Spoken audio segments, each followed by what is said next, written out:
sekalian, saya Muhammad Nur Yahya. Mudah-mudahan sore ini, pertemuan ini kita bisa sharing pengalaman, kita bisa berbagi untuk mungkin bisa memecahkan berbagai masalah ya seputar membaca laporan keuangan dan menghitung SKN.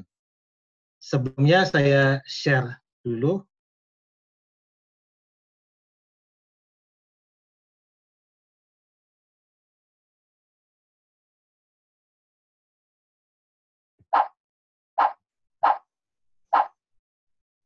Ya, topik kita hari ini adalah membaca laporan keuangan teraudit dan menghitung SKN berdasarkan Permen PUPR nomor 14 tahun 2020. Kita mulai dari dasar hukum dulu. Dasar hukumnya kita sudah sama paham bahwa itu adalah dari pasal 55 ayat 1 huruf C dan kemudian disusul ke pasal 55 ayat 3 dan ayat 4, di mana di dalamnya ada keharusan untuk melihat syarat kualifikasi kemampuan keuangan, salah satunya adalah untuk menghitung SKN. Nah, bila kita lihat di sini, maka untuk menghitung kualifikasi pekerjaan konstruksi, khususnya untuk paket besar dan menengah, maka diminta untuk menghitung sisa kemampuan keuangan dengan nilai paling kurang 10/100 atau 10% dari HPS. Nah, di sini juga dinyatakan bahwa penilaian SKN akan dihitung kembali pada tahapan sebelum penetapan pemenang untuk memastikan sisa SKN calon pemenang sebelum ditetapkan sebagai pemenang. Maka di sini adalah penting untuk melihat hal tersebut. Nah, kalau kita lihat dari rumusnya yang sudah kita sama-sama tahu, ya rumusnya kita lihat bahwa di sini kemampuannya SKN adalah kemampuan nyata dikurangi dari jumlah nilai kontrak paket pekerjaan yang sedang dikerjakan. Rumus dasarnya itu. Sementara diturunkan ke bawah bahwa kemampuan nyata itu sama dengan faktor perputaran modal dikali dengan modal kerja. Sedangkan modal kerjanya diturunkan kembali ke bawah adalah faktor likuiditas dikali kekayaan bersih. Nah, di sini permasalahannya. Kekayaan bersih itu secara keuangan atau secara akuntansi sama dengan total ekuitas yang dapat dilihat pada laporan keuangan. Khususnya di mana? Khususnya di neraca. Nanti kita bahas di sana. Artinya ketika kita mengatakan neraca, di sini ada masalah. Masalahnya bagaimana? Apakah kita akan menerima begitu saja neraca yang disampaikan atau laporan keuangan yang disampaikan oleh penyedia.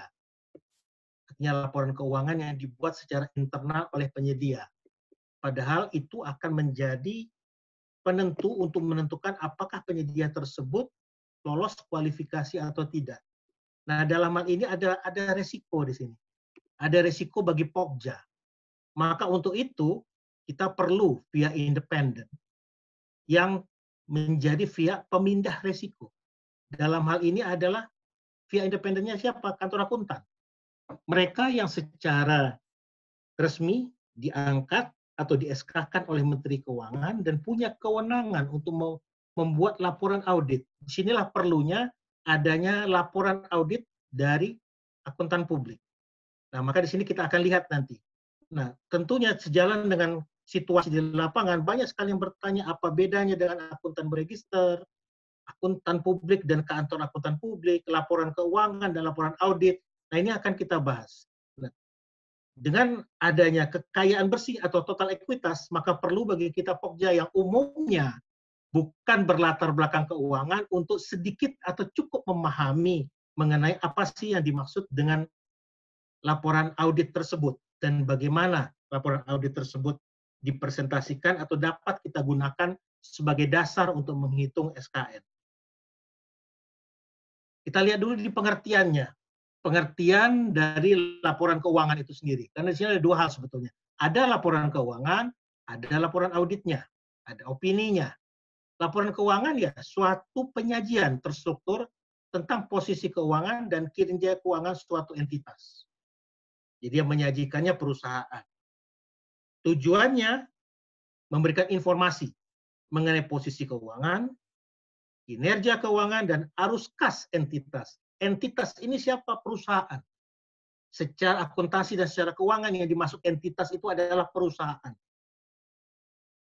Walaupun belum tentu perusahaan. Apabila kita melihat secara undang-undang yayasan yang dimasuk oleh entitas itu adalah yayasan. Tetapi dalam hal tender dan seleksi yang dimasuk entitas itu adalah perusahaan.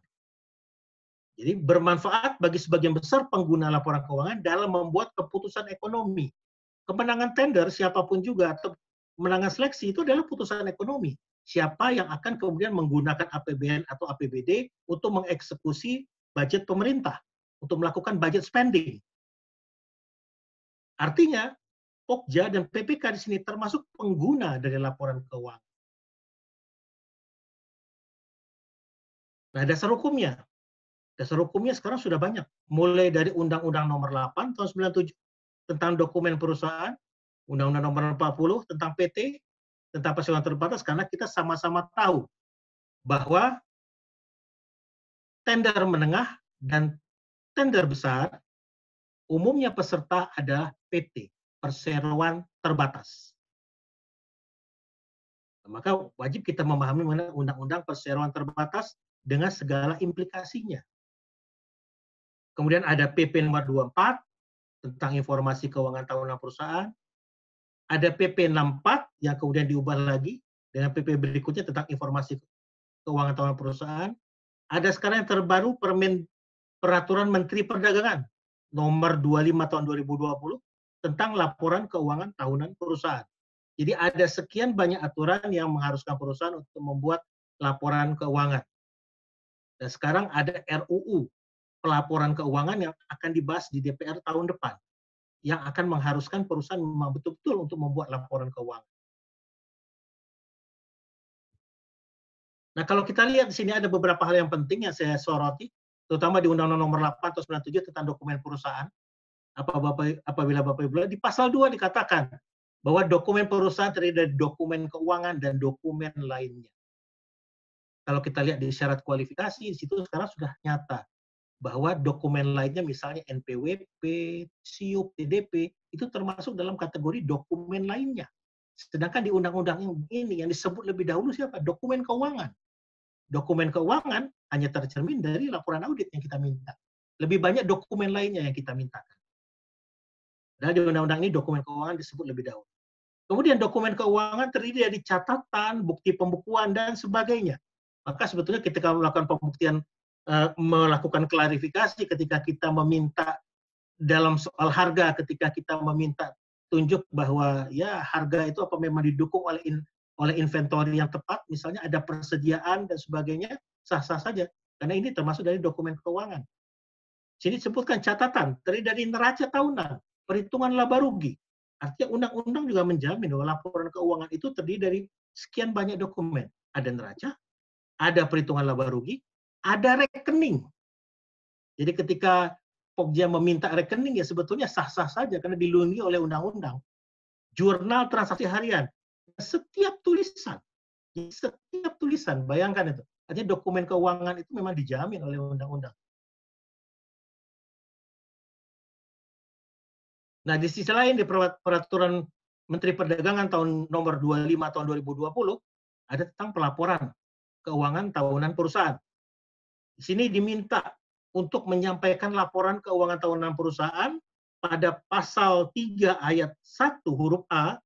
Kalau kita lihat ini sangat berkaitan dengan masalah tender, yaitu yang bidang usahanya berkaitan dengan pengerahan dana masyarakat.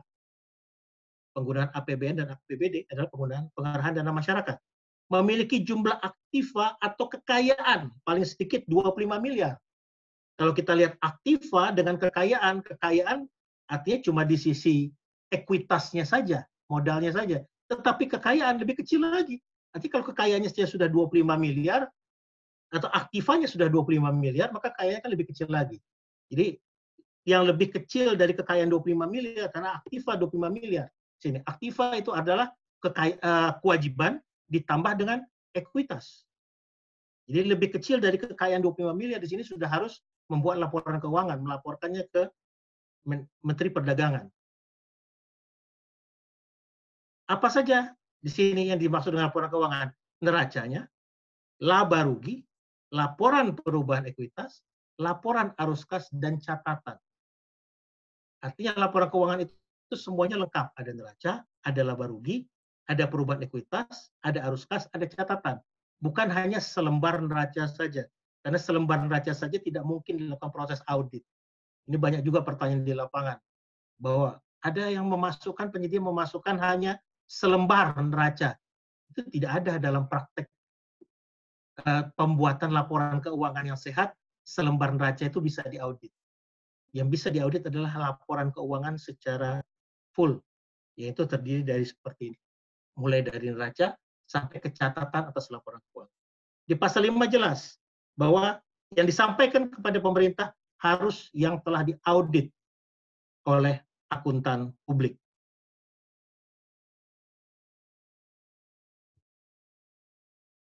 Nah, ketika sudah kita lihat mengenai laporan keuangan, maka kita melihat sekarang kepada profesi yang dasar hukum yang mengatur profesi akuntan publik. Tadi yang mengatur mengenai laporan keuangannya. Sekarang yang mengatur mengenai profesi akuntan publik. Ada Undang-Undang Nomor 5 tahun 2011 tentang akuntan publik, Undang-Undang Nomor 34 tahun 54 masih terpakai. Ada PP 20 2015 tentang praktek akuntan publik sebagai penjabaran dari undang-undangnya. Ada beberapa peraturan Menteri Keuangan yang mengatur tentang pembinaan pengawasan akuntan publik, dan juga tentang akuntan beregister. Ini juga ada pertanyaan. Ada, boleh tidak laporan keuangannya hanya dibuat oleh akuntan beregister? Akuntan beregister belum memiliki kewenangan untuk membuat laporan audit. Kemudian ada peraturan OJK yang mengaturnya. Nah, ini juga ada pertanyaan di lapangan. Apakah akuntan publik KAP yang terdaftar di OJK? Dapat saya informasikan bahwa kantor akuntan publik yang terdaftar di OJK hanyalah kantor akuntan publik yang sudah diberi kewenangan untuk mengaudit perusahaan yang masuk ke bursa efek. Dan itu biasanya perusahaan-perusahaan yang sangat besar. Tidak semua kantor akuntan publik berminat untuk mendaftar ke bursa efek, untuk mengaudit di sana. Kenapa? Karena klien yang ada di bursa efek juga terbatas. Jadi kalau mendaftar ke OJK itu dua yang bisa diaudit. Perusahaan yang masuk bursa dan perusahaan yang bersifat financial services seperti perbankan dan asuransi. Nah, ini nggak banyak Bapak Ibu. Di Republik ini tidak sangat banyak, sehingga belum tentu kantor akuntan mau mendaftar di sana. Dan pembayaran iurannya pun cukup mahal. Ya, sehingga biasanya hanya kantor akuntan besar saja yang terdaftar di sana. Jadi kalau ada di antara Bapak Ibu yang hanya melihat daftar OJK, saya khawatir banyak nama kantor akuntan yang tidak terdaftar di sana. Nah, menurut undang-undangnya dikatakan, akuntan publik itu punya kewenangan memberikan jasa audit atas informasi keuangan historis. Nah, yang kita lihat di laporan audit itu adalah jasa audit atas informasi keuangan historis. Dan sini dikatakan di ayat 2-nya bahwa hanya dapat diberikan oleh akuntan publik, tidak dapat diberikan oleh yang lain. Ya, tidak dapat diberikan oleh akuntan beregister, ya, tidak dapat diberikan oleh kantor jasa akuntansi. Jadi hanya akuntan publik yang dapat membuat laporan audit. Dan di bawah dinyatakan bahwa izin diberikan oleh menteri. Ini juga kemudian menyatakan bahwa seluruh akuntan publik itu pasti berizin. Pasti kalau dalam istilah Permen PU-nya beregister. Saya selalu memberikan kata tanda petik. Karena sebetulnya di praktek kita tidak pernah dikenal istilah terregister. Kantor akuntan publik itu nggak pernah dikenal istilah itu. Yang ada adalah berizin. Akuntan publiknya berizin. Dan yang memberikan izinnya adalah Menteri Keuangan.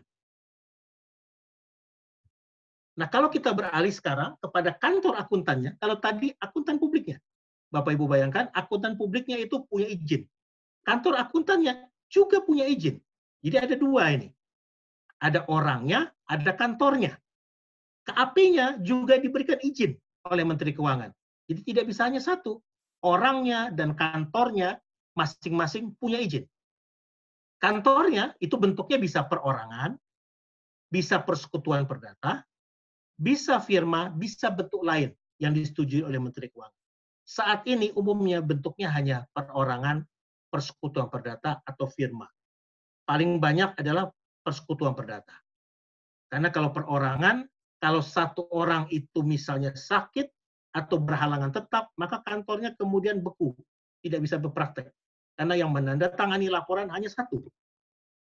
Tapi kalau berbentuk persekutuan perdata, artinya lebih dari satu yang bisa menandatangani laporan.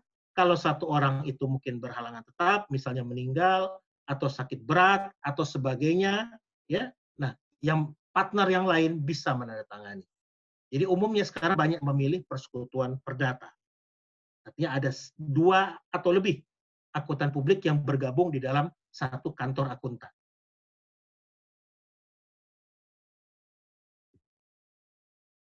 Nah, tadi kita bicara akuntan publik, kemudian kita bicara tentang kantor akuntan publik, sekarang kita bicara standarnya yang digunakan untuk membuat laporan auditnya. Karena produknya adalah laporan audit.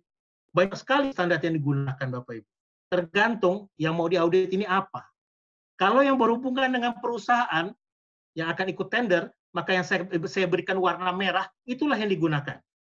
Yaitu standar profesional akuntan publik yang diterbitkan oleh IAPI, itu digunakan untuk mengaudit. Sedangkan untuk membuat laporan keuangannya, biasanya perusahaan menggunakan standar akuntansi keuangan yang berbasis IFRS. Ini biasanya yang sudah masuk bursa atau perusahaan-perusahaan yang nanti kategorinya B.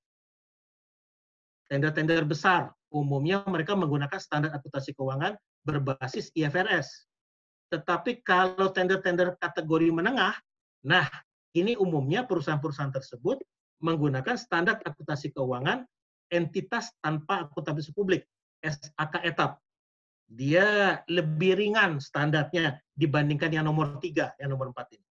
Tapi tidak tertutup kemungkinan juga bahwa ada perusahaan-perusahaan berkategori menengah nanti yang menggunakan nomor 5, standar akuntansi keuangan entitas mikro, kecil, dan menengah, SAK MKM.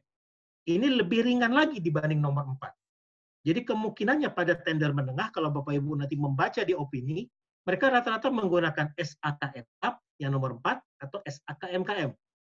Sedangkan untuk yang tender besar, umumnya nanti laporan keuangan mereka berbasiskan pada SAK IFRS. Itu akan terbaca. Nanti waktu kita melihat opini, bagaimana membaca opini, di belakang akan kita lihat. Artinya Bapak Ibu lihat, profesi akuntan publik itu begitu banyak standar yang harus dibaca Bapak Ibu. Dan tebalnya juga sangat luar biasa. Nah, di sini bisa kita lihat kesimpulan, berdasarkan peraturan perundang-undangan dan standar profesi, bahwa setiap akuntan publik pasti harus berizin. Itu pasti, tidak ada pengecualian. Setiap KAP pasti harus berizin. Maka saya pernah mengatakan bahwa yang ada di Permen PU itu yang membedakan antara A dan B, bahwa B itu harus beregister, akuntan publiknya terregister, ya sebetulnya sama saja, nggak ada bedanya. Jadi baik itu akuntan publik yang mengaudit perusahaan masuk kategori menengah, atau perusahaan yang nanti masuk kategori besar dalam tender, sama-sama semuanya harus berizin. Tidak ada beda antara yang A dan B itu. Ya, mungkin waktu dibuat aturan itu agak minim berkoordinasi dengan Kementerian Keuangan atau dengan asosiasi profesi di bidang akuntan publik. Jadi sebenarnya tidak ada bedanya. Kemudian laporan keuangan perusahaan yang mengikuti proses tender atau seleksi itu wajib disusun menggunakan standar yang diterbitkan oleh IAI. Itu wajib. Dan wajib diaudit dengan menggunakan standar yang diterbitkan oleh IAPI. Itu pasti. Karena ada juga pertanyaan, ini seperti apa bentuk laporan keuangan dan laporan auditnya? Itu sudah terstandar, Bapak Ibu. Sudah terstandar, jadi tidak akan ada variasinya. Sehingga kalau nanti ada terjadi keanehan, Bapak Ibu akan cepat bisa lihat, ini berarti tidak standar. Ini ada masalah. Ini berarti bukan laporan standar. Dia terstandar. Betul. Nah, ini bisa kita lihat seperti ini. Komponennya. Kalau Bapak Ibu lihat nanti di tender-tender besar, calon penyedia akan memasukkan rata-rata laporan keuangan yang berbasis IFRS. Nah, itu apa saja yang akan masuk di situ di laporan keuangannya? Ada yang namanya laporan posisi keuangan, dan itu disebutkan berurut Bapak Ibu dari atas ke bawah. Ya, ada laporan laba rugi dan penghasilan komprehensif, itu judul-judul laporannya. Ada laporan perubahan ekuitas, arus kas, catatan atas laporan keuangan, dan sebagainya ke bawah. Sedangkan untuk tender menengah, calon penyedia yang masuk nanti akan memasukkan laporan keuangan dengan lampiran seperti itu. Untuk SAK etap, dia akan neraca di paling atas, ada laba rugi, ada perubahan ekuitas, ada laporan arus kas, ada catatan atas laporan keuangan. Sedangkan mungkin bila ada yang menggunakan SAK MKM, maka laporan keuangannya hanya terdiri dari laporan posisi keuangan, laporan laba rugi, dan catatan atas laporan keuangan. Jadi ketika nanti Bapak Ibu melihat ada laporan audit yang didasarkan pada opininya didasarkan pada SAK etap, tapi lampirannya tidak sesuai, kita bisa mulai curiga bahwa ini bukan standar. Ini berarti bukan laporan audit. Karena banyak sekali pertanyaan se-Indonesia yang bertanya, apa ini laporan audit? Apa opininya demikian? Coba Bapak Ibu lihat saja lampiran-lampirannya. Apakah laporan keuangan ini lampirannya ini? Kalau lampirannya tidak sesuai, berarti itu tidak standar. Bisa jadi itu bukan laporan keuangan. Jadi jangankan laporan audit, untuk memenuhi syarat sebagai laporan keuangan saja belum. Jadi untuk memenuhi syarat laporan keuangan yang bisa diaudit, inilah lampiran-lampirannya. Jadi bisa dilihat nanti, oh dia pakai etap ini, oh dia pakai MKM, oh perusahaan ini berbasis IFRS. Tinggal dilihat dari lampiran-lampiran laporan keuangan yang dilampirkan. Ketika kita sudah melihat bahwa kelengkapan laporan keuangannya seperti ini, maka kita bisa lanjutkan kepada laporan audit.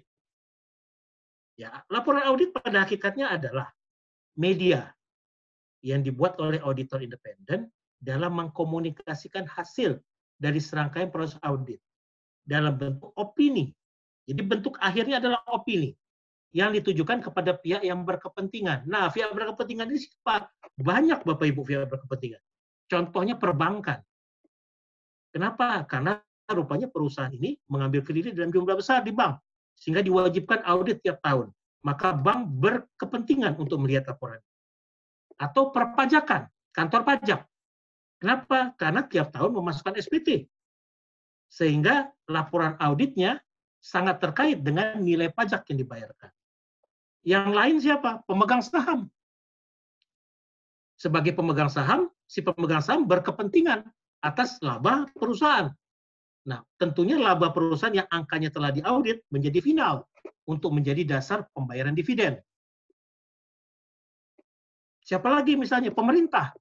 Misalnya ada CSR, dana corporate social responsibility, itu juga diambil dari persentase laba, sehingga perusahaan dapat menunaikan kewajibannya dalam membina lingkungan. Misalnya. Jadi banyak yang berkepentingan. Nah sekarang ternyata Pokja dan PPK juga berkepentingan atas laporan audit. Juga berkepentingan atas ini. Kenapa? Karena ada masalah tender. Pokja PPK menjadi pihak yang juga berkepentingan untuk melihat laporan audit dengan baik. Nah, sekarang kita lihat mengenai opini. Karena sebetulnya saya juga berpikir keras bagaimana ya memberikan yang praktis pada Bapak Ibu untuk melihat opini ini tanpa harus memperlihat lebih dalam lagi tentang laporan auditnya. Karena mengaudit itu rumit, perniknya banyak, dan sepertinya juga tidak pada porsi Bapak Ibu untuk melihatnya. Nah, maka kita lihat saja hasil opininya. Opini dari setiap audit, kalau tidak ada apa-apa, maka adalah opini wajar tanpa pengecualian. Di situ dikatakan laporan auditor yang berisi opini tanpa modifikasian. Jadi opini yang tidak dimodifikasi, artinya wajar tanpa pengecualian itu dia tidak dimodifikasi. Bila auditor menyimpulkan bahwa laporan keuangan disusun dalam semua hal yang material, sesuai dengan kerangka pelaporan keuangan yang berlaku. Jadi ada kerangkanya, sesuai, disusun, semua halnya material diungkapkan. Nah, sekarang kita lihat ilustrasinya Bapak Ibu.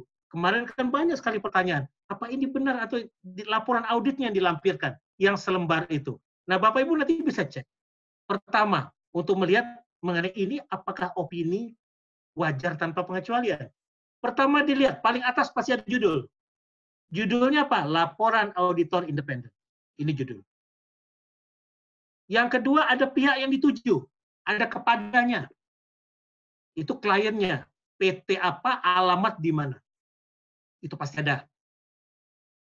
Kepada direkturnya, atau komisaris, atau PT apa, alamat di mana. Ada pihak yang dituju. Kemudian nanti ada subbahasan. Ini ada subbahasan. Laporan atas laporan keuangan. Judul subbahasannya ini. Nanti ada uraiannya. Tapi subbahasan ini harus muncul, Bapak Ibu. Kenapa? Karena sudah ditetapkan dalam standar audit. Subbahasan berikutnya adalah tanggung jawab manajemen atas laporan keuangan. Judul subbahasannya itu. Maka yang saya cantumkan di sini adalah judul dari subbahasan. Nanti kalimatnya keluar seperti apa. Dan umumnya kalimatnya standar. Kalau Bapak Ibu lihat dalam tender ada beberapa penyedia yang masuk, Bapak Ibu akan lihat bahwa kalimat di nomor 4 itu sama semua. Baik di laporan audit manapun juga. Di nomor 5 ada tanggung jawab auditor. Ini subbahasanya itu. Dan kalimatnya ada diungkapkan di sana. Jadi urutan nomor 5 adalah tanggung jawab auditor. Baru kemudian opini. Jadi di situ ditulis opini, dan ketika tulis opini di bawahnya jelas mengatakan bahwa dia adalah wajar tanpa pengecualian. Baru kemudian yang berikutnya laporan atas ketentuan atau perundang-undangan. Ini sub berikutnya. Dan akan dijelaskan oleh auditor. Kalimatnya seperti apa.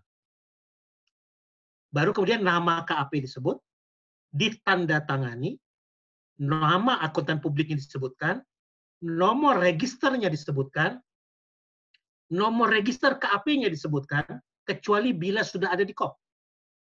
Jadi kalau sudah ada di KOP, tidak akan disebutkan lagi. Tanggal laporan disebutkan di bawah, kemudian alamat disebutkan, kecuali bila ada di KOP. Jadi yang namanya laporan audit dengan opini wajar tanpa pengecualian, yang akan dibahas ini, Bapak Ibu. Akan muncul dalam 2 lembar itu. Dengan sub-sub judulnya ada. Berurut. Kemarin ada pertanyaan pada saya, begitu saya lihat judulnya aja, saya tahu, wah, ini laporan audit yang sudah kadaluarsa ini. Kenapa? Karena menggunakan tata cara pengungkapan yang sudah 10 tahun yang lalu. 10 tahun yang lalu tidak begini, Bapak Ibu. Hanya 5 alinea, atau 4 alinea saja cukup. Ini ada beberapa alinea. Dengan subbahasan yang sudah jelas-jelas disebutkan. Kalau ini wajar tanpa pengecualian. Nah, bagaimana bila ternyata itu bukan wajar tanpa pengecualian?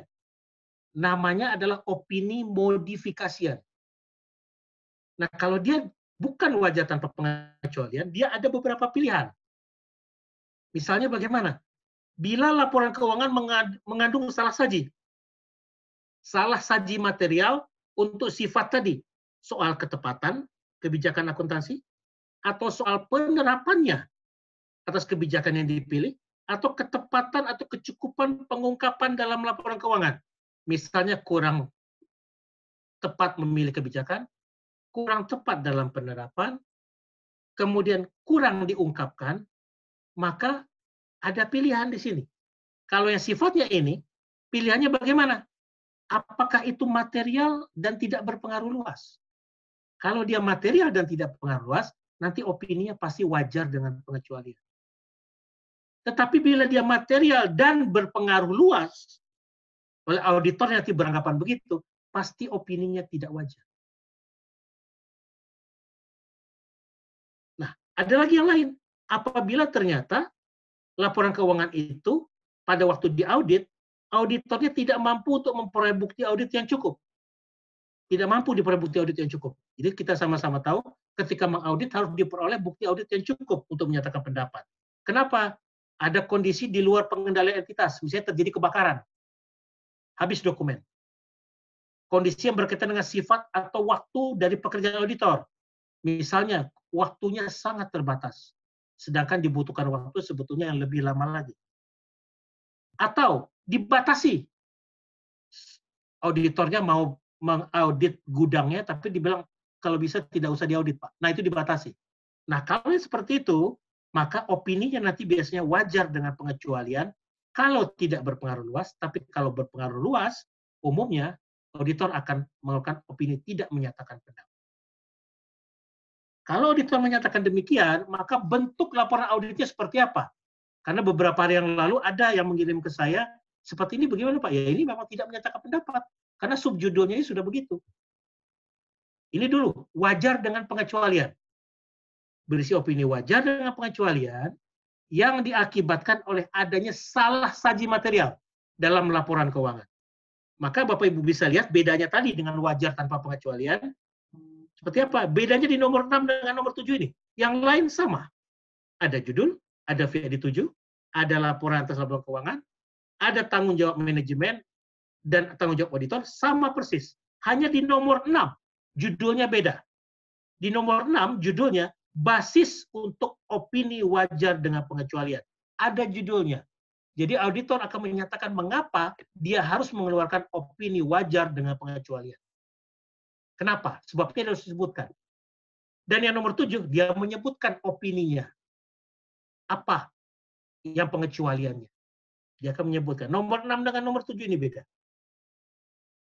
Yang lain, nomor 8, 9, 10, dan sebagainya, sama. Jadi kalau kita kembali dulu sebentar tadi, melihat, nah ini, opini wajar tanpa pengecualian, nomor 6 langsung opini.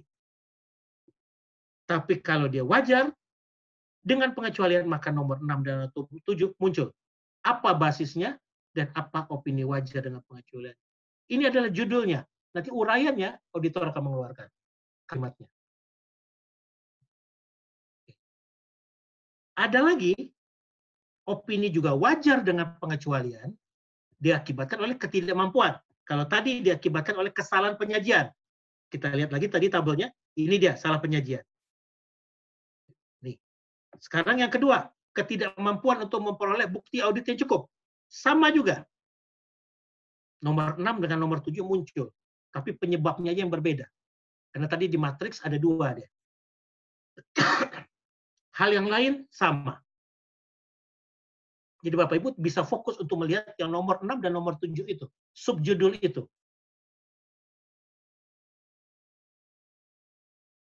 Nah, ada lagi opini wajar dengan pengecualian karena ketidakmampuan untuk memperoleh bukti yang cukup dan tepat dan penekanan atas suatu hal. Jadi tidak dapat ditemukan bukti yang cukup dan ada penekanan atas suatu hal. Nah, ini beda lagi sedikit. Pertama, basisnya ada tadi, basis untuk opini wajar dan pengecualian, ada opininya dan ada penekanannya atas suatu hal atau hal lain. Jadi ada muncul lagi subjudul baru, penekanan suatu hal atau hal lain. Pada standar dikatakan, ketika seorang auditor akan menyatakan opini wajar dengan pengecualian dan ada penekanan, penekanan itu harus diungkapkan segera setelah opininya. Di bawahnya diungkapkan. Penekanan suatu hal atau tentang hal lain. Isinya nanti variatif bisa dibaca. Tapi susunannya itu. Jadi susunan sebetulnya relatif tidak berubah. Kalau susunannya sudah tidak begini, Bapak Ibu, itu sudah bisa dilihat bahwa ya itu sebetulnya bukan opini audit. Karena kemarin banyak yang bertanya apa ini opini audit atau opini yang lain. Ya tinggal dilihat saja susunannya. Kalau susunannya tidak begitu, ya ini bukan opini audit. Atas hal lain tadi. Sama, ini atas suatu hal, nah ini atas hal lain. Nah, bagaimana dengan opini tidak wajar? Opini tidak wajar akibat adanya salah penyajian material dalam laporan keuangan. Tapi tadi dikatakan berpengaruh luas. Kalau tadi wajar dengan pengecualian tidak berpengaruh luas. Tapi kalau berpengaruh luas, maka opininya tidak wajar. Nomor 6 dan nomor 7 bisa dilihat basis untuk opini tidak wajar. Jelas judulnya, basis untuk opini tidak wajar. Kalau tadi judulnya adalah basis untuk opini wajar dengan pengecualian. Jadi subjudulnya sudah beda. Sini basis untuk opini tidak wajar. Dan nomor 7 jelas, opini tidak wajar. kalimatnya dikeluarkan. Jadi yang penting sebenarnya tinggal dilihat subjudulnya saja Bapak Ibu. Karena semuanya sudah terstandar di dalam standar audit. Ya tidak mungkin tidak diikuti. Nah, ini mandatori atau wajib untuk diikuti. Kita punya istilah kantor akuntan publik itu adalah mandatori. Standar sifatnya mandatori. Mandatori artinya wajib diikuti. Sampai ke sub-subnya juga harus itu kalimatnya. Tinggal pengungkapannya seperti apa. Yang lain sama, nomor-nomor lain yang sama. Tetapi khusus di nomor 6 dan 7 itu ada beda. Nah, sekarang opini tidak menyatakan pendapat yang terakhir. Karena adanya ketidakmampuan auditor untuk memperoleh bukti audit yang cukup dan tepat tentang suatu unsur tunggal. Jadi ada unsur tunggal atau ada account misalnya persediaan atau mungkin aset yang tidak bisa betul-betul didapatkan buktinya yang cukup. Nah, artinya di sini basis untuk opini yang tidak menyatakan pendapat dan ini pasti efeknya luas, pervasif dia artinya, berefek luas. Dan di sini jelas opini tidak menyatakan pendapat. Subnya sudah beda. Opini tidak menyatakan pendapat. Nah, ini ada dua, karena suatu unsur tunggal atau yang ini karena banyak unsur. Jadi bisa karena unsur tunggal dan juga karena bisa banyak unsur. Bisa satu sebab, bisa lebih dari satu sebab. Sama, bentuk opininya sama. Basis untuk opini tidak menyatakan pendapat dan opini tidak menyatakan pendapat. Jadi sebetulnya ketika Bapak Ibu melihat laporan auditor yang selembar, 2 lembar itu yang paling depan, tinggal dilihat saja susunannya. Untuk melihat opininya ini ke arah mana. Apakah ke wajar tanpa pengecualian, wajar dengan pengecualian, atau tidak menyatakan pendapat, atau tadi, tidak wajar. Nah, tadi kita sudah melihat mengenai laporan audit. Pertanyaan berikutnya adalah, oke, kita sudah menerima laporan auditor independennya, berkasnya sudah ada di tangan kita, umumnya adalah di-upload, kita lihat filenya. Pertanyaan berikutnya adalah, oke, ini sudah cocok, pertanyaannya apakah ini berasal dari kantor akuntan publik yang keberadaannya memang ada? Atau jangan-jangan kantor akuntan publik ini fiktif? Karena sekarang, bukan sekarang Bapak Ibu, sejak masa lalu banyak sekali praktek-praktek pembuatan laporan audit yang fiktif. Kantor akuntan publiknya tidak pernah ada. Kalau Bapak Ibu cari di Google, iklan-iklan kantor akuntan publik itu banyak sekali. Padahal dalam aturan Kementerian Keuangan jelas, yang namanya profesi akuntan publik, kantor akuntan publik tidak boleh beriklan. Dan umumnya yang beriklan itu sudah palsu semua, Bapak Ibu. Ya. Nah, bagaimana kita mengecek keberadaan ini? Benarkah ini kantor akuntan publiknya? Memang kantor akuntan publik yang ada keberadaannya? Nah, ini ada dua. Kita lihat asumsi pertama. Bila kantor akuntan publik tersebut sudah punya izin sebelum tahun berjalan. Maksud tahun berjalan itu apa? Misalnya Bapak Ibu menender tahun 2020. Tahun 2020 adalah tahun berjalan. Artinya, kantor tersebut kita asumsikan sudah memiliki izin sebelum tahun 2020. Artinya dia di tahun 2019 minimal dia sudah punya izin. Kalau seperti itu, cara mengeceknya bagaimana? Ada dua. Bisa dilihat di website ini, yang pertama, di Kementerian Keuangan, atau di IAPI. Jadi kalau kita lihat di IAPI, buka websitenya, pilih keanggotaan, pilih direktori, nanti akan keluar tampilan seperti ini. Ya, pilih keanggotaan, ini keluar, pilih direktori, muncul di sini. Nah, file direktori 2020 ini misalnya bisa di-download. Bisa dilihat, di situ banyak sekali nama kantor akuntan publik. Tinggal dilihat di mana, di kota mana, nama kantor akuntannya apa, bisa dilihat satu persatu. Saran saya kalau memang banyak tender skala menengah dan besar di tempat Bapak Ibu, direktori ini di-download saja tiap tahun. Ya. Ada direktori 2019 ada, 2020 ada, nanti di 2021 juga ada. Tiap tahun ada dibuatkan direktori. Nah, yang agak sedikit masalah adalah ketika ternyata kantor akuntan publik itu baru. Kalau Bapak Ibu lihat di KOP-nya itu kan kelihatan registrasinya dia kapan. Kan tadi di sini saya kembali, nah ini. Nomor registrasi KAP. Nah, ini bisa kelihatan dia kapan mendapat nomor. Kalau ternyata dia tadi tendernya tahun 2020, Kalau Bapak Ibu lihat di kop suratnya, ternyata dia juga dapat izin tahun 2020. Baru, kantor akuntan publik baru. Kalau kantor akuntan publik baru, yang bersangkutan biasanya belum terdaftar di direktori. Karena direktori ini batasnya adalah akhir tahun lalu. Jadi kalau tahun 2020, direktori ini dibuat per 31 Desember 2019 yang terdaftar di situ. Kalau Bapak Ibu menender misalnya di bulan sekarang ini, di bulan Juli, kantor akuntan publiknya mungkin saja baru dapat izin antara Januari sampai Juni. Nah, dia belum ada di direktori. Nah, kalau seperti itu bagaimana? Saat ini Bapak Ibu tidak ada pilihan, harus membuat konfirmasi tertulis.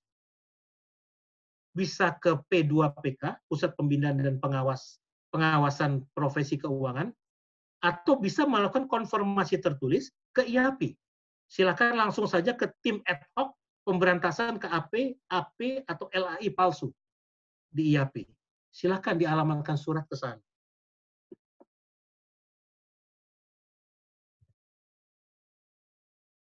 Nah, kemudian tadi kita mengkonfirmasi keberadaan KAP. Nah, sekarang kita mengkonfirmasi mengenai keaslian laporannya, ya, keaslian laporan auditnya.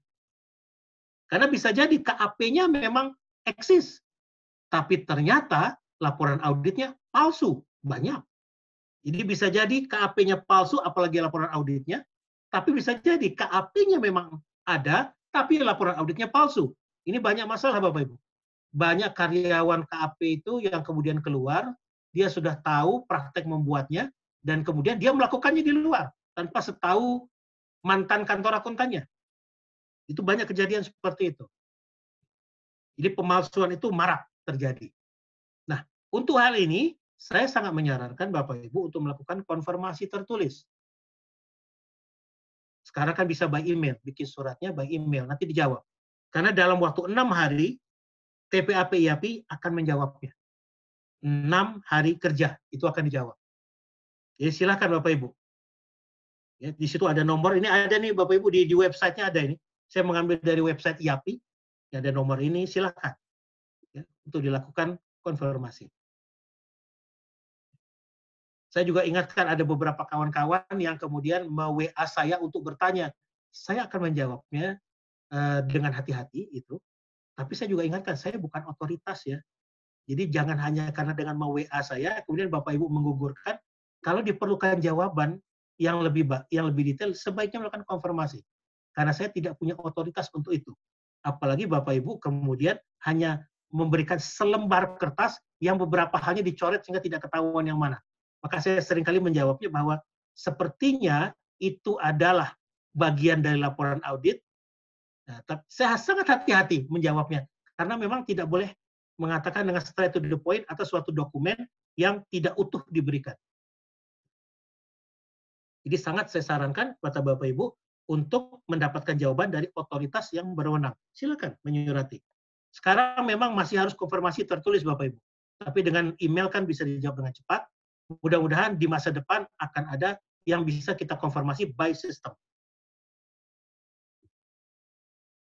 Nah, dalam menghitung kekayaan bersih, tadi kita sudah bicara mengenai akuntan publik, KAP, laporan keuangan, dan laporan audit. Nah, kemudian kalau kita lihat di rumusnya, berarti nanti sumber datanya yang mana untuk kita ambil. Kalau di SAK berbasis IFRS, sorotan kita adalah di laporan posisi keuangan pada akhir periode. Kalau yang berbasis sengketa pada neracanya, kita ambil datanya. Kalau pada SAK MKM pada laporan posisi keuangan di akhir periode. Dokumen itu yang kita ambil. Waktu menerapkan rumusnya, yang namanya kekayaan bersih, penghitungan kekayaan bersih itu adalah total ekuitas. Sama dengan total aset dikurangi total liabilitas. Kalau kita melihat langsung di laporan posisi keuangannya, sebenarnya total aset, total ekuitasnya sudah kelihatan di situ. Tinggal diambil saja. Tapi rumusnya adalah ini. Ya. Total aset dikurangi total liabilitas. Coba saja dihitung, siapa tahu ada salah. Karena pernah ada kejadian Bapak Ibu, bahwa ada salah penghitungan di sana. Mungkin waktu itu akuntan publik tidak teliti, sehingga salah menghitung di sana. Total ekuitas sama dengan total aset dikurangi total kewajiban untuk di neraca. Karena kalau kita lihat di standar itu, di sana disebutnya bukan liabilitas, tapi kewajiban. Jadi penampilannya juga ada kata-kata kewajiban. Kalau di SAK EMKM, kembali total aset, total kuitas sama total aset dikurangi total liabilitas. Keluar nanti kekayaan bersih. Problem adalah kalau ternyata opininya wajar dengan pengecualian. Kalau wajar dengan pengecualian, rumus itu tidak bisa diterapkan begitu saja. Ini kita bicara agak advance, Bapak Ibu. Pedoman tertulisnya belum ada. Tetapi kalau dalam prakteknya, ketika dia dengan pengecualian, maka pengecualiannya itu mesti ditambah atau dikurangi, bergantung apa kalimatnya di sana. Bergantung kalimat di sana. Rupanya persediaannya tidak dapat diyakini, berarti dikurangi. Tapi penyisian pajaknya terlalu kecil, berarti ada yang harus ditambah. Nah, ini yang perlu sedikit pemahaman di sana nanti. Memang agak sedikit capek juga ini bacanya Bapak Ibu ya, gitu. Tapi pemahamannya bahwa ketika dia opininya wajar dengan pengecualian, pengecualiannya itu mesti ditambah atau dikurangi, tergantung apa yang diungkapkan oleh auditor independennya di sana, di kalimatnya. Biasanya kita harus baca tadi, di basisnya dan di opininya. Basis untuk opini wajar dengan pengecualian. Apa diungkapkan di sana? Dan opininya apa? Itu mesti dibaca juga. Kenapa? Karena tidak bisa kita bandingkan langsung secara setara antara opini wajar tanpa pengecualian dengan opini wajar dengan pengecualian. Tidak bisa dibandingkan begitu. Bagaimana dengan opini tidak menyatakan pendapat atau opini tidak wajar? Bila opininya memang tidak wajar atau opini tidak menyatakan pendapat, ya memang tidak dapat kita hitung SKN-nya. Tidak dapat kita hitung SKN-nya.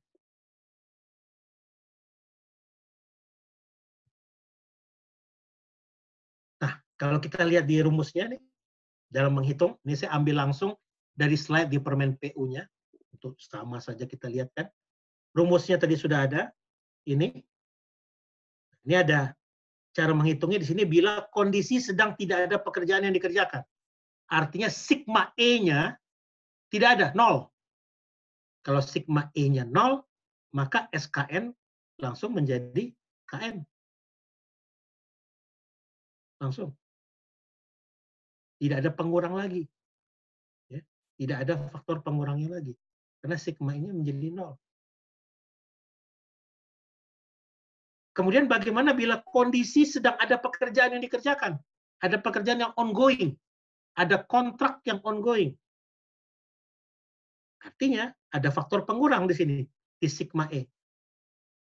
Ada faktor pengurangnya. Problemnya adalah untuk sigma E ini, kita tidak bisa melakukan apapun kecuali menerima pernyataan dari penyedia. Sebab sampai hari ini kita belum punya sistem informasi yang terintegrasi secara nasional yang mencatat ini. Jadi apapun pernyataan penyedia, kita terima. Kecuali nanti kita sudah punya sistem informasi yang langsung bisa melihat. Dengan hanya mengklik komputer, kita bisa melihat se-Indonesia seperti apa. Sehingga sigma E-nya itu bukan bergantung pada pernyataan penyedia, tapi bergantung pada sistem. Tapi hari ini, kita hanya bisa bergantung pada sistem. Maaf, kita hanya bisa bergantung pada pernyataan penyedia. Bila penyedia menyatakan itu 0, maka ya 0. Tidak bisa kita dapatkan. Dan kita juga tidak bisa mendapatkan, oh saya tahu penyedia A ini situasinya begini. Tapi penyedia B, C, dan D yang juga masuk, apa kita ketahui? Kalau kita tidak ketahui, kita tidak bisa mengejar hanya satu saja. Karena itu nanti akan jatuh kepada prinsip diskriminatif. Tidak adil. Sebaliknya kalau di sini ada progres pembayaran, juga bisa tinggal dikurangi. Jadi kalau tadi sedang ada pekerjaan dianggap bahwa seluruhnya ada, tetapi kalau ternyata di sini ada progresnya, ya yang sebagian, maka bisa dikurangi. Maka beda di sana sekarang adalah apakah ada sigma N-nya yang diakui oleh penyedia? Kalau ada, itulah yang kita ambil. Dan tadi dari dasar mengambil kekayaan bersihnya. Apakah dia wajar tanpa pengecualian atau wajar dengan pengecualian? Kalau tidak wajar dan tidak menyatakan pendapat, tidak bisa dilakukan perhitungan SKN. Ya, dari saya itu Bapak Ibu sekalian, silakan. Ya. Terima kasih Pak Yahya. Jadi makin tercerahkan, menjadi mudah-mudahan bisa paham lah tentang perhitungan ini Pak. Karena rata-rata basicnya bukan ahli keuangan para pokja ini. Ya, saya paham sekali itu. Mencoba bagaimana yang menjelaskan pada kawan-kawan yang enak diambil saja begitu, tanpa menyelam terlalu dalam. Siap, terima kasih Pak. Saya tertarik yang tadi Pak, jadi beda untuk kualifikasi menengah dan besar, sebenarnya KAP-nya sama aja ya Pak, harus registrasi ya? Sama aja Pak, sama saja, tidak ada beda sama sekali. Tidak ada beda, baik. Kita bisa cek di tadi ya, di websitenya atau di API-nya itu ya Pak? Ya. Nah, ini dia. Ya, ya siap. Baik Pak, sudah ada yang raise hand ini Pak, karena menarik ini dengan paparannya, dipersilakan Bapak Ibu yang raise hand duluan, ini ada Ibu Wirdaningsih Haidir. Ya. Silakan Bu, di unmute. Silakan. IAPI tadi apa IAPI tadi? Oke. Terima kasih Pak. Assalamualaikum warahmatullahi wabarakatuh. Waalaikumsalam warahmatullahi wabarakatuh. Saya Wirdaningsih dari Pokja ULP Kabupaten Sijunjung Pak, Sumatera Barat. Baik, Bu. Kebetulan kami sedang melakukan evaluasi Pak untuk paket yang menengah ya kan. Ya. Terus kami ada beberapa paket yang telah melakukan tender ulang terkait semua masalah akuntan publik Pak. Jadi untuk itu mungkin ada beberapa pertanyaan, namun pertanyaan itu sebenarnya udah Bapak jelaskan mendetail dari awal, cuma kami perlu minta kembali penegasannya Pak. Apakah paket ini pesertanya gugur atau bagaimana ya Pak ya? Yang pertama ada tadi di halaman berapa saya kurang ingat halamannya, bahwa salah satu peserta kami menyatakan di dalamnya untuk listnya itu semua lengkap Pak. Ada dari tanggung jawab manajemen, tanggung jawab auditor dan segala macamnya. Namun begitu muncul untuk basis opini, menyatakan opini, dia menyatakan opini tidak menyatakan pendapat. Oh iya. Ya, tadi udah Bapak jelaskan tadi KN. Ini dia ya. Oh ya Pak ya. Nah, jadi sebenarnya saya udah dapat, cuma mungkin ada lagi untuk penegasan Pak untuk kami berikutnya. Kemudian pertanyaan yang kedua, di dalam lembaran auditor independen tertulis itu auditor hanya menyatakan kompilasi data Pak, bukan audit. Apakah ini bisa kami Pokja terima ataukah kami lakukan klarifikasi atau bisa langsung gugur untuk peserta? Kemudian yang ketiga, kami udah coba klarifikasi ke penerbit akuntan publik, ada beberapa penomoran yang tidak sama. Yang kami tanyakan di sini, apakah penomoran untuk seluruh akuntan publik di seluruh Indonesia ini sama, Pak? Karena ada berbeda-beda indeks penomoran. Yang keempat, ada di dalam menyatakan tidak akan menyampaikan opini apapun. Tidak ada opini apapun Pak, apakah itu wajar atau wajar tanpa pengecualian, opini tidak menyatakan pendapat, tidak ada menyatakan itu, cuma mereka menyatakan telah melakukan audit itu. Sudah Bu? Ada berapa lagi Bu? Ada satu lagi Pak. Oke, boleh. Biar yang lain banyak yang resen ini soalnya. Adalah di situ saja Pak ya, jadi memang kami tunggu-tunggulah acara Bapak ini gitu ya.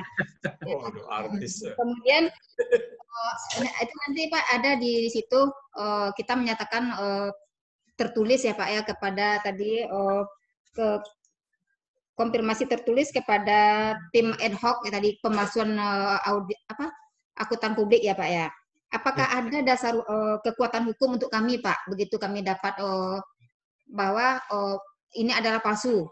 Apakah ada kekuatan untuk kami? Karena kemarin Pak, kami udah klarifikasi ternyata akuntan publik ini adalah palsu Pak, hasilnya itu palsu gitu. Jadi kami belum berani menggugurkan, gugurnya di mana atau bagaimana, kami mohon pencerahan dari Bapak. Mungkin itu saja dulu Pak, mudah-mudahan ada pertanyaan lain selama berkembangnya tanya jawab ini. Siap. Saya jawab langsung aja ya. Langsung Pak Yahya, fatwa ini kayaknya yang ditunggu ini. Jadi begini Bu, pertama tadi kalau opini tidak menyatakan pendapat, ya kalau kita sudah baca di LAI itu laporan audit independennya ya, kita sudah baca di LAI-nya memang di situ subnya adalah opini tidak menyatakan pendapat, ya itulah opini ya. Berarti dia memang tidak menyatakan pendapat di sana. Itu opini level keempat kan gitu ya. Nah, dia memang tidak menyatakan pendapat, berarti memang betul-betul bukan WTP itu satu. Kalau ada lagi yang menyatakan kami tidak memberikan pendapat apapun, gitu ya. Ya. Saya meyakini bahwa itu mungkin bukan laporan audit. Bukan laporan audit. Bukan laporan audit. Itu mungkin jasa lainnya. Mungkin jasa mengkompilasi atau jasa mereview. Ya. Karena kalau laporan audit, dia sudah jelas strukturnya saya berikan tadi. Tidak boleh menyimpang itu, Bu. Karena penyimpangan itu bisa dibekukan izinnya. Jadi Kementerian Keuangan galak sekali di situ. P2PK itu sangat galak di sana. Ketika laporannya tidak sesuai standar, itu bisa dibekukan minimal 3 bulan izin. Maka pasti mengikuti pakem itu. Itu yang kedua. Yang ketiga, ketika di situ ada mengenai tadi penomoran itu sudah ada standar penomorannya, Bu. Jadi gaya penomoran itu pasti sama, hanya tinggal beda angka-angkanya saja. Jadi kalau nanti Ibu banyak lihat laporan audit, pasti ya Ibu akan melihat teknik penomoran yang mirip-mirip semua. Karena memang sudah disentralisasi oleh Kementerian Keuangan dalam penomoran, oleh P2PK dalam penomoran. Jadi tidak ada lagi teknik penomoran yang tidak standar. Itu ada cara penomorannya yang standar, memang di sana.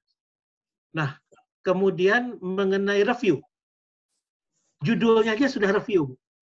Jadi perlu kita ketahui bahwa kantor akuntan publik itu bukan hanya menyediakan jasa audit. Ada lagi yang namanya jasa review. Ada lagi jasa yang namanya kompilasi. Nah, kompilasi ini mengkompilasi. Membuat, sama juga menyusun laporan audit. Itu level pertama. Level keduanya mereview. Kita ingat tugas inspektor itu salah satunya adalah mereview laporan keuangan Pemda. Sesudah disusun oleh DPKAD, maka direview oleh inspektorat. Ini sama, mereview dia. Tapi level tertinggi adalah apa? Audit. Jadi kalau sudah review atau kompilasi, ya memang ini bukan produk audit. Ini produk kompilasi atau produk review. Jelas itu. Kalimatnya di sana memang begitu. Kemudian mengenai mengkonfirmasi. Sangat saya anjurkan Bapak Ibu untuk mengkonfirmasi, untuk memiliki posisi hukum yang memadai. Terutama ketika kita akan menggugurkan penyedia. Maka silahkan dibuat suratnya, kemudian silahkan di-emailkan. Itu kan nih, di slide yang saya sharekan ini, inilah silahkan. Alamatkan langsung ke tim ad hoc pemberantasan KAP, AP, atau LAI palsu. Itu memang mereka bekerja berdasarkan amanah undang-undang. Jadi silakan dialamatkan ke sana, ke IAP, ke TPAP IAP. Itu akan dijawab dalam waktu 6 hari. Silakan di sana disurati. Sehingga itu Bapak Ibu bisa punya posisi yang memadai ketika melakukan evaluasi dan menggugurkan penyedia. Karena tanpa itu juga akan sulit itu. Kecuali Bapak Ibu cukup punya pemahaman, kalau dulu saya cukup lihat direktori, saya bisa langsung kasih pendapat. Ya karena saya punya profesi itu, saya langsung kasih pendapat, saya nggak perlu opini itu. Saya mengatakan nama Anda tidak ada di direktori, sehingga Anda gugur. Ya bisa, saya bisa langsung. Tapi ketika Bapak Ibu tidak seperti itu, silahkan disurat. Bisa jawab Bu ya? Ya, gimana Bu Wirda? Mudah-mudahan ada pencerahan ya. Bisa tidur nyenyak malam ini. Fatwa yang ditunggu itu Pak Yaya. Baik, Pak Muji ada mau menambahkan Pak? Oh, enggak, cukup. Terus lanjut aja. Cukup, lanjut ya Pak. Oke, yang kedua masih Ibu ini, Ibu Setior ini dari Jawa Timur ya Bu. Silakan Bu.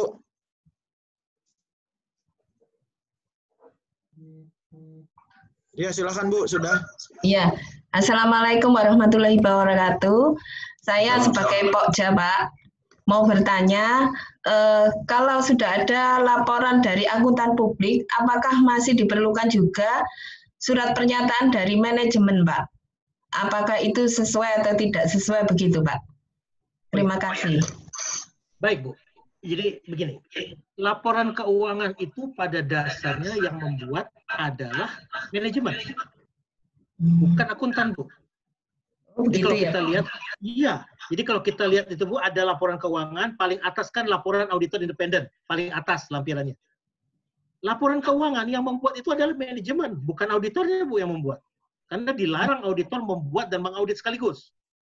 Oh, Maka gitu. harus ada pernyataan dari manajemen tentang laporan keuangan yang dibuatnya. Itu disyaratkan oleh akuntan publik. Kalau tidak ada pernyataan dari manajemen, maka auditor akan menolak mengauditnya. Oh, Itu iya. dipersyaratkan oleh akuntan publiknya. Ada pernyataan tanggung jawab dari manajemen atas laporan audit, atas laporan keuangan tersebut. Maka Ya. kemudian di sini, nah ini laporan atas laporan keuangan. Tanggung jawab manajemen atas laporan keuangan. Tanggung jawab ini datang dari mana, Bu? Dari pernyataan itu. Kalau Oh, tidak ada gitu. pernyataannya nggak bisa. Jadi ada tanggung jawab manajemen atas laporan keuangan. Karena yang membuat laporan keuangan adalah manajemen. Baru diaudit oleh akuntan publik. Jadi kerjanya akuntan publik itu yang 2 lembar di atas itu. LAI-nya itu kerjanya. Oh, iya, Pak. Walaupun untuk menghasilkan yang 2 lembar itu harus dengan sekian banyak kertas kerja. Nah, sekian banyak kertas kerja untuk menghasilkan yang 2 lembar itu. Maka memang harus ada pernyataan manajemennya itu. Karena kalau tidak bisa diaudit. Oh ya, Pak, berarti kalau di tender harus ada laporan dari auditor dan surat pernyataan dari manajemen ya, Pak. Kalau misalnya tidak ada laporan surat dari pernyataan dari manajemen gimana, Pak? Misalnya laporan audit saja. Saya agak heran ketika auditor bisa menerbitkan itu tanpa ada pernyataan manajemen. Itu agak aneh itu, agak penyimpangan, Bu. Oh, Karena iya. umumnya kantor akuntan publik akan menerbitkan itu satu set dengan pernyataan manajemennya. Kalau belum datang pernyataan manajemen, auditor umumnya tidak menerbitkan laporan audit. Oh, iya. Akan ditunggu itu. Ya. Misalnya penyedia hanya mengupload ini saja, Pak, laporan keuangan yang diaudit, tidak mengupload itu surat pernyataan manajemen gimana, gugur atau tidak, Pak? Opininya ada? Opininya tidak ada. Ya nggak mungkin. Berarti itu bukan, Bu. Oh, Opini, iya. iya. Jadi laporan audit itu harganya yang paling mahal tuh di atas tuh opininya itu, Bu. Karena itu kerjanya, kerja auditornya itu, Bu, opininya. Oh, iya. Iya. Iya, terima kasih, Pak. Ya. Baik. Memang banyak yang mencari fatwa ini. Pak Uji, ada Pak tambahan? Lanjut aja deh, lanjut. Lanjut, siap. Oke. Mudah-mudahan berikutnya ini tidak mencari fatwa ini. Silakan dari Manokwari ini Pak Surya.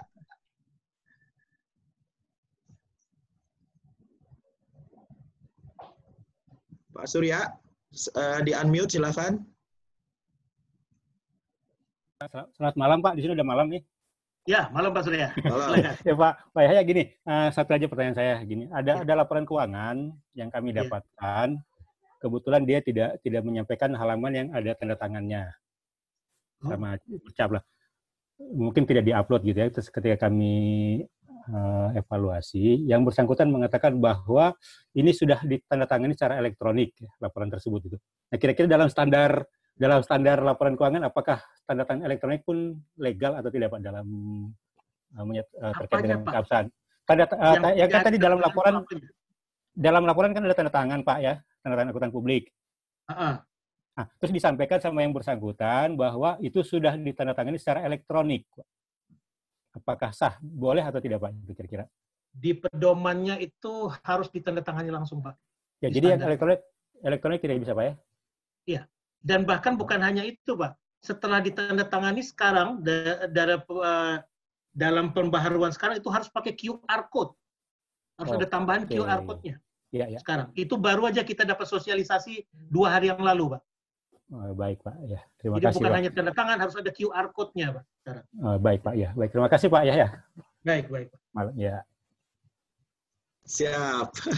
Menarik juga. Baik. Tanda tangan itu, Pak Rangga tadi, apa?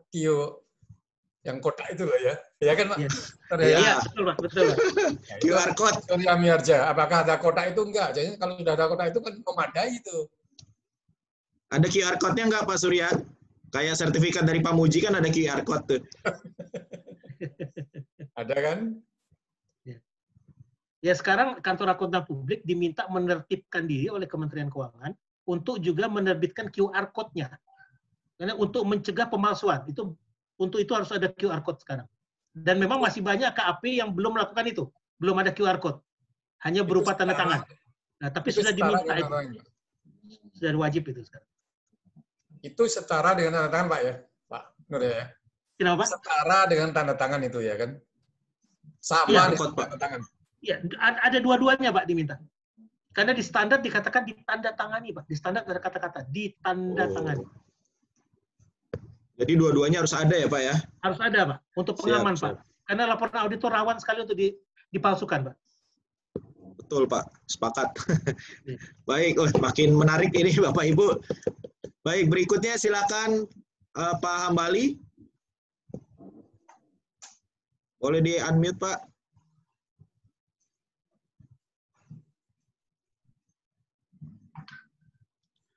Tapi nggak bisa ya Pak Yahya, kita sebagai Pokja gitu ya, melihat tadi presentasi Bapak, ada rinciannya, laporannya, kemudian tidak lengkap, kita nyatakan bukan laporan audit, nggak bisa ya Pak ya? Tolong Perlu direkam. dikonfirmasi ya Pak. Silakan Pak Hambali. Oh tadi udah masuk.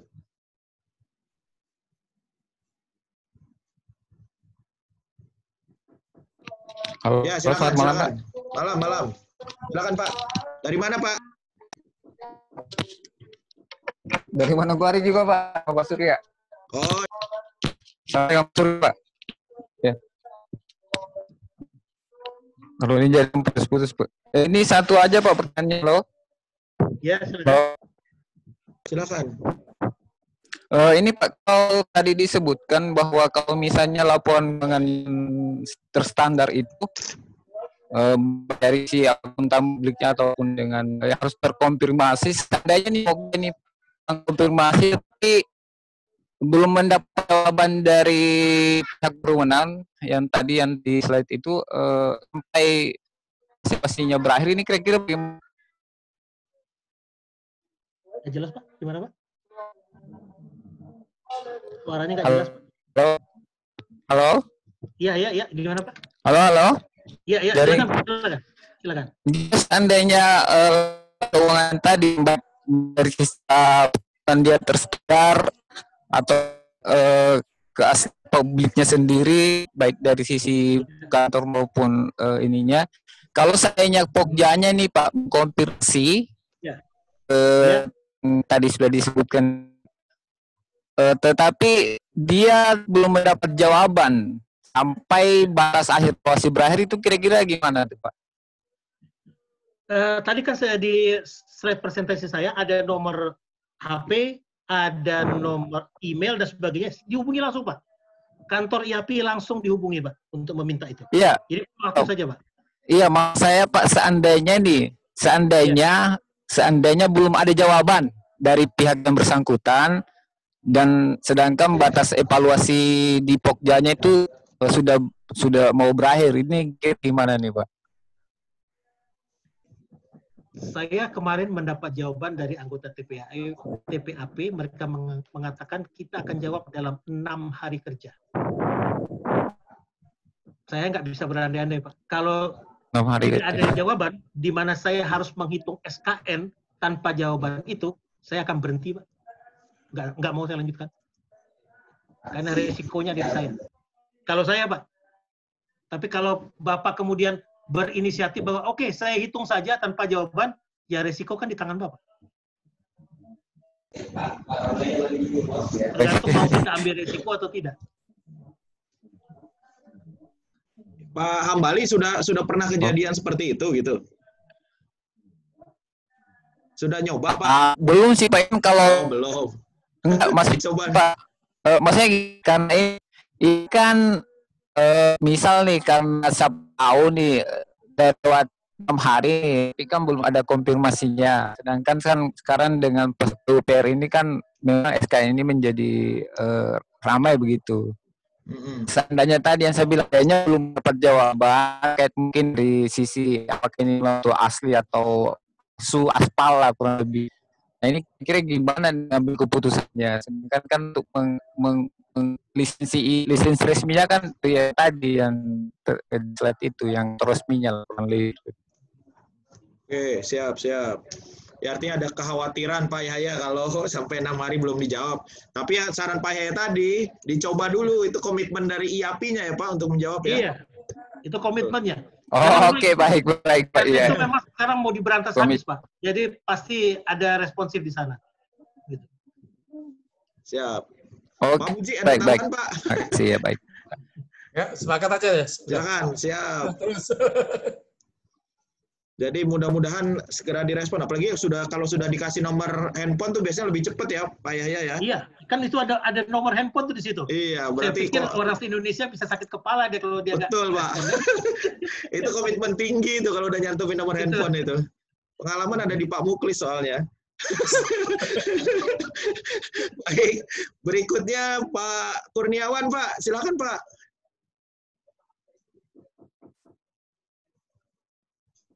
Pak Kurniawan, silakan ya, silakan Pak. Dari mana Pak? Ya, Assalamualaikum. Salam warahmatullahi. Dari mana Pak? Dari Kendarin, Sulawesi. Kendari, silakan Pak. Pertanyaan saya kurang lebih 2 ya. Pertama, bagaimana dengan laporan keuangan dari akuntan publik tidak menyatakan pendapat, maksudnya disclaimer. Apakah itu jadi dasar untuk menggugurkan juga penawaran? Yang kedua adalah apakah tidak menyatakan pendapat itu merupakan bagian dari keburukan mengelola keuangan atau keburukan menyajikan laporan keuangan? Itu demikian Pak. Baik Pak, terima kasih Pak. Yang pertama Pak, mengenai tadi disclaimer. Ya, ketika memang opininya disclaimer, kita tidak bisa menghitung SKN-nya Pak. Dari itu. Karena dia tidak menyatakan pendapat atas laporan keuangan itu. Kewajarannya tidak bisa dinyatakan. Bagaimana sesuatu yang tidak ada dinyatakan kewajarannya, angkanya bisa kita ambil. Dan kemudian kita bandingkan dengan penyedia, katakanlah yang opininya wajar tanpa pengecualian. Tidak bisa dibanding Pak. Perbandingan itu kan harus apple to apple. Kedua tadi, mengenai tidak menyatakan pendapat itu kenapa ya? Apakah karena dia tidak melaporkan keuangan dalam framework-nya, atau karena dia mengelolanya juga tidak tepat? Bisa salah satu, bisa keduanya. Bisa salah satu, bisa keduanya. Tidak menyajikan sesuai dengan struktur laporan keuangan menurut standar akuntansi keuangan, atau pengelolaan keuangannya memang bermasalah.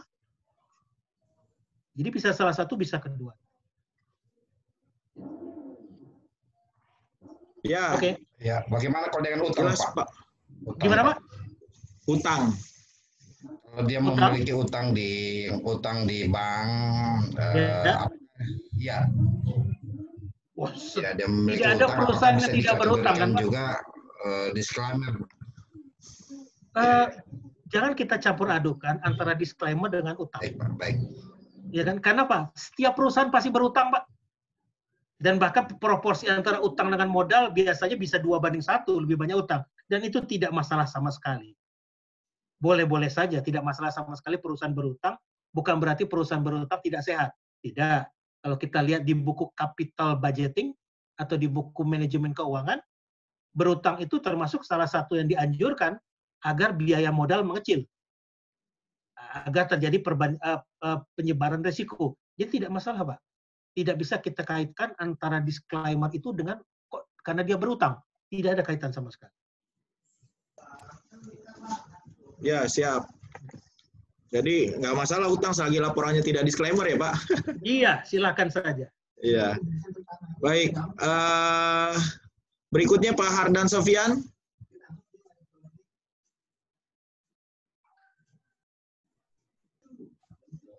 Silakan Pak Hardan Sofian. Di unmute dulu Pak. Ya silakan Pak. Oke. Oke, assalamualaikum. Sudah bisa didengar? Oh, ya, oke. Ya, silakan Pak, silakan. Pokja, Kabupaten Lombok Timur, NTB, Pak. Oke. Oke.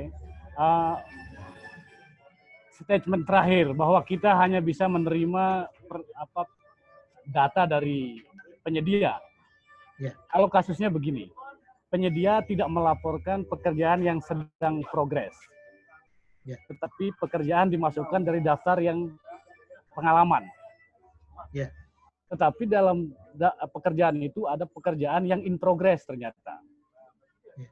Nah, jadi salah tempat saja, salah kamar itu begitu. Jadi pekerjaan itu kontraknya pada bulan Mei.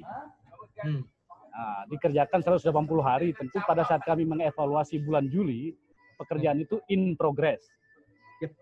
Nah, tetapi oleh penyedia dilaporkan ke dalam pekerjaan sudah dikerjakan nanti dalam pengalaman. Dapatkah kami menganggap itu sebagai pekerjaan in progress supaya sigma pekerjaan N-nya itu bisa digunakan untuk mengurangi itu, Pak? Terima kasih. Gitu saja. Baik, Pak. Ya, kalau memang kenyataannya begitu, mengapa tidak, Pak? Oh, kan boleh itu ya, berbasis realitas kan, Pak ya? Ya, realitas. Dan dikirimkan juga dokumen kontraknya.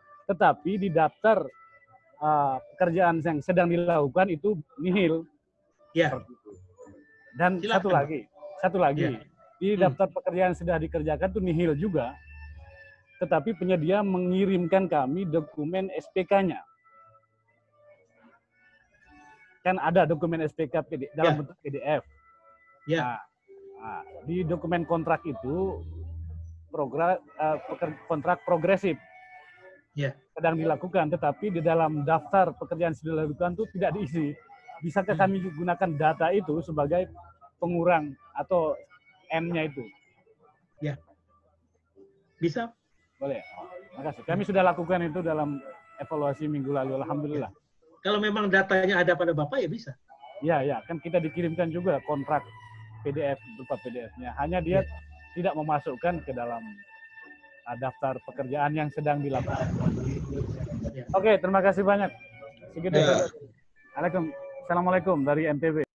Assalamualaikum warahmatullahi wabarakatuh. Jadi dimungkinkan ya Pak kalau Pokja punya data mengupdate lah istilahnya Pak ya. Iya. Artinya kan data lokal mereka punya kebetulan lokal ya.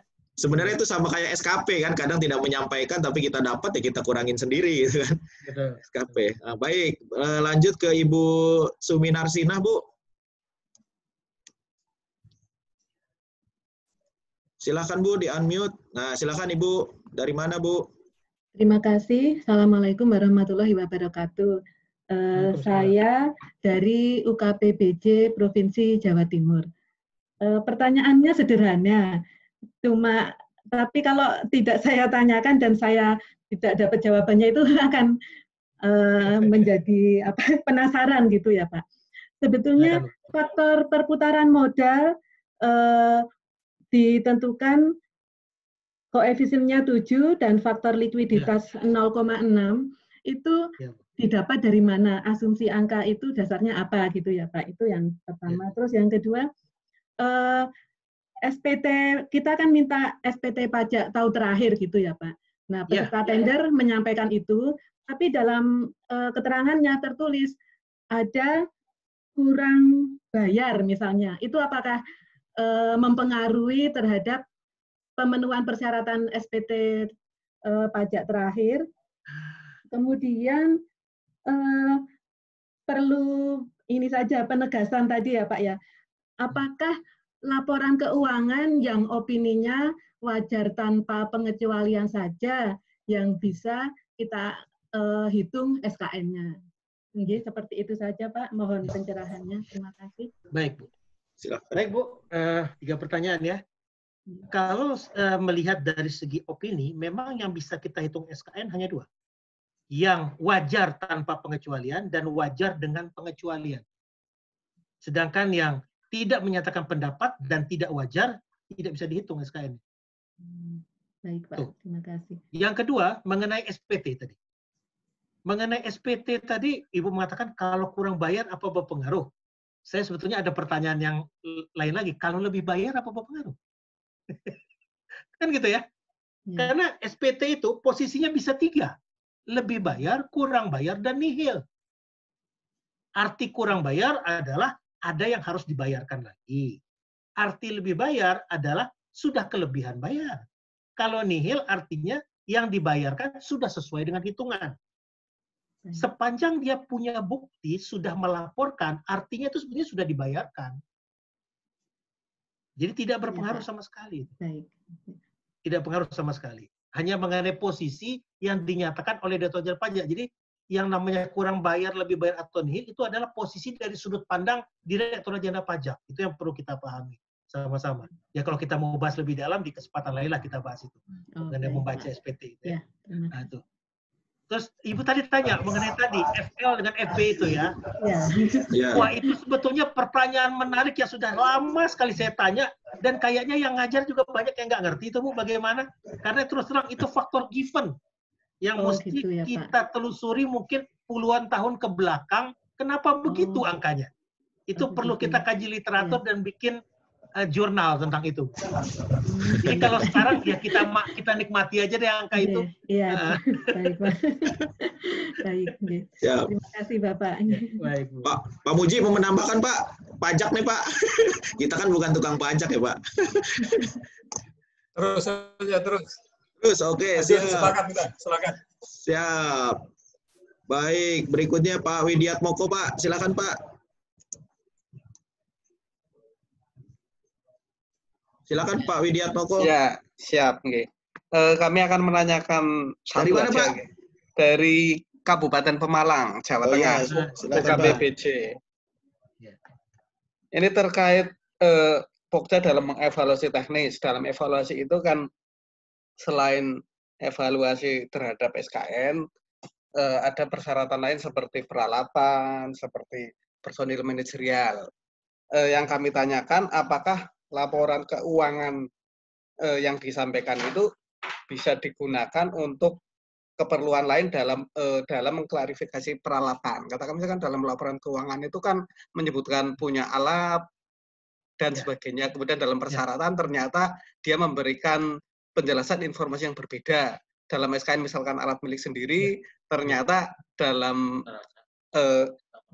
daftar peralatan tidak ada.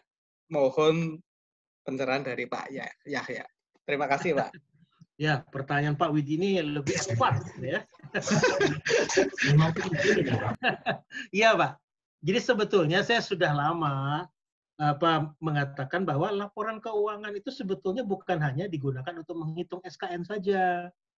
Kita bisa melakukan verifikasi peralatan lewat laporan keuangan.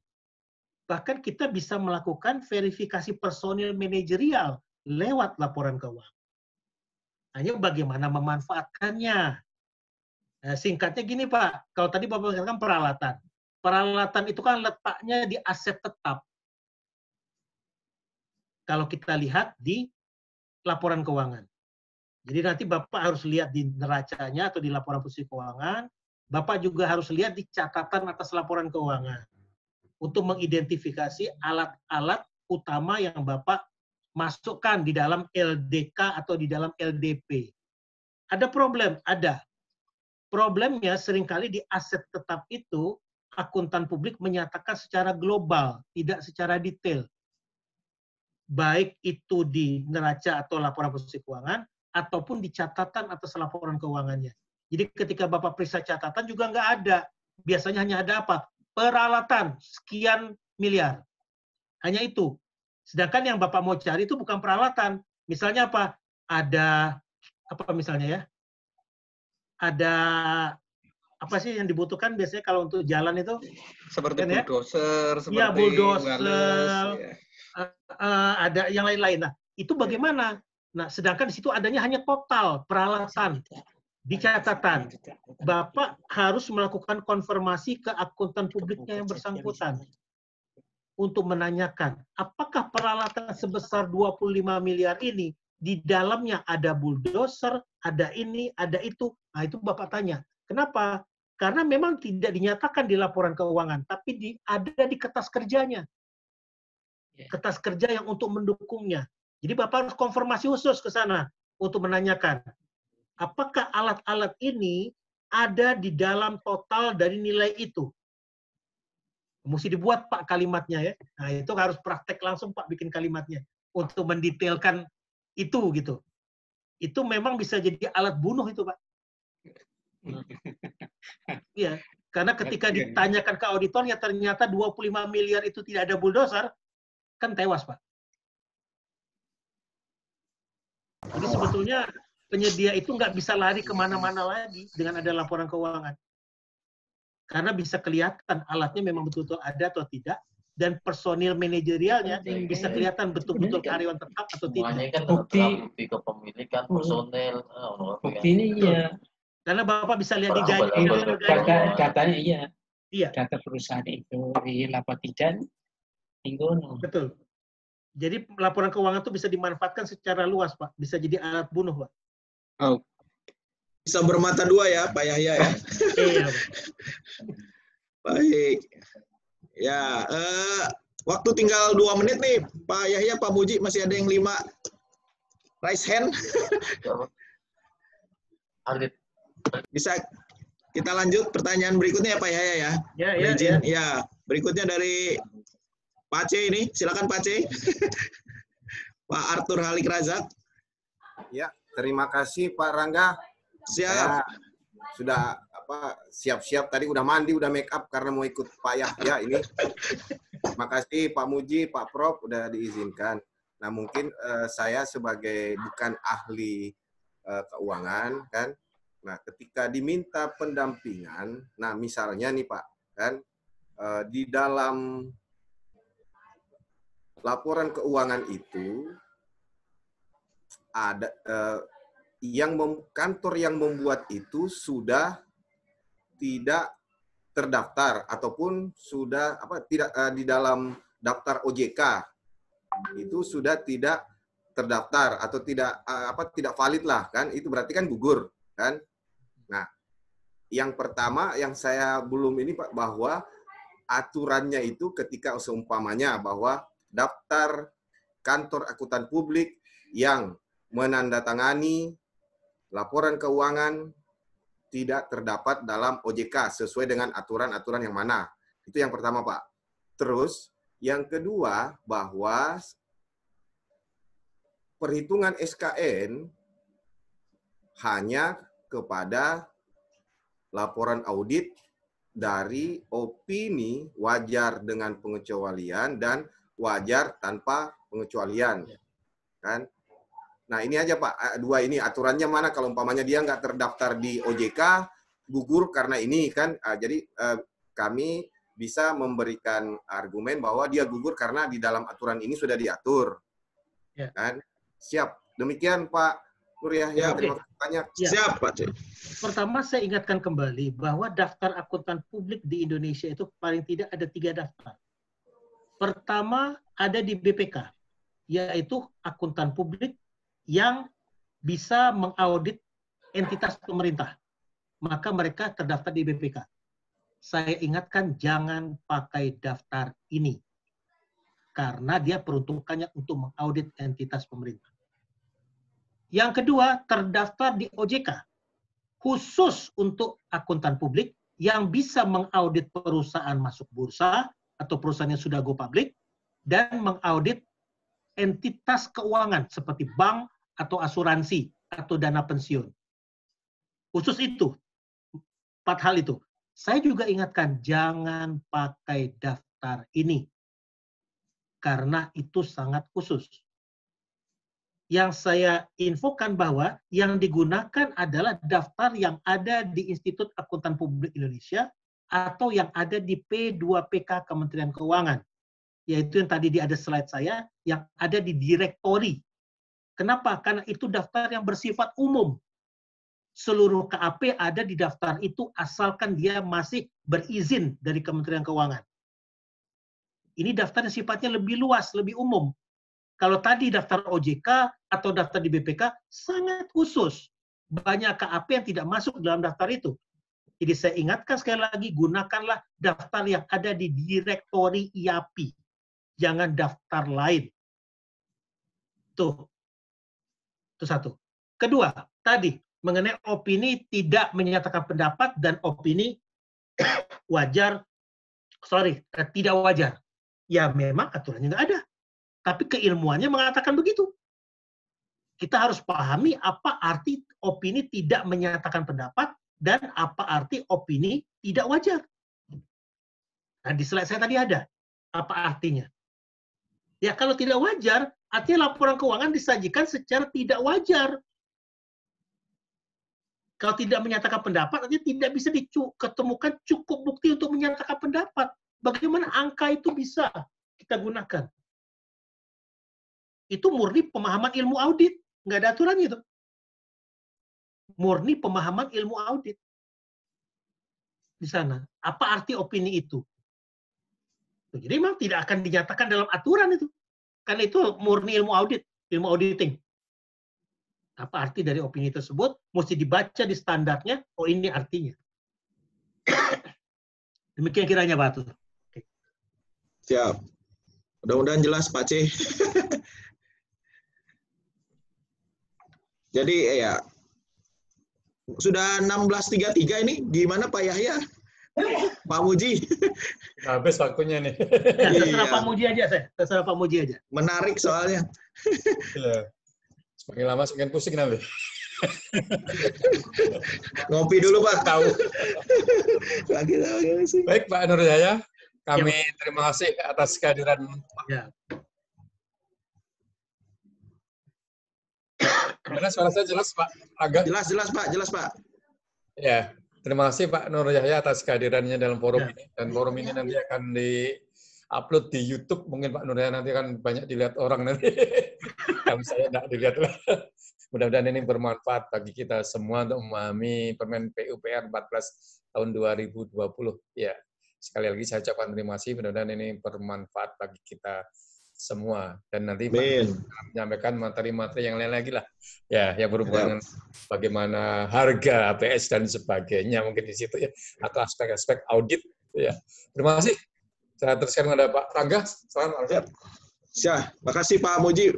Pak Nur Yahya, terakhir mungkin Pak, yang ingin disampaikan, silakan Pak. Ya, saya memahami bahwa nuansa keuangan adalah nuansa baru ya dalam aspek pengadaan barang jasa, apalagi bagi rekan-rekan sekalian yang umumnya tidak datang dari aspek keuangan. Ya, pesan saya ya mari kita terus melakukan pengembangan diri secara berkelanjutan.